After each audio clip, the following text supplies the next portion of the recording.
49, 50.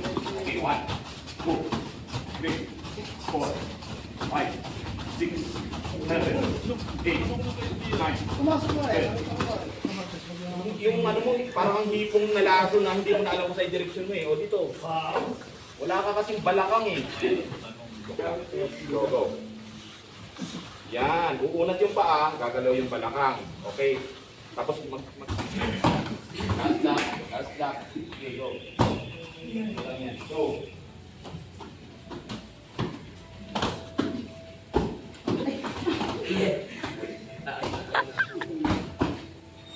Si Pito. Lakas ng katawan niya.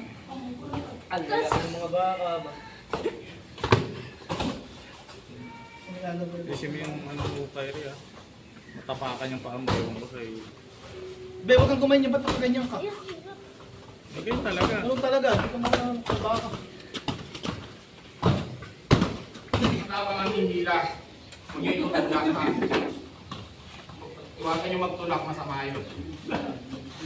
Do not do it. Suko si Kyrie. Sabi nga ni Dr. T, if you are try to destroy our country, mamamatay ka talaga. Okay. Yan. Tahan-tahan lang. Wala pa lang naman tayo. Kung hihingin nyo kay Nicole ha, yung ano kung para masundan ninyo. Kung yung joke, wala tayong time dito para mag-joke. Okay, next time, yung tinatawag na sweeping.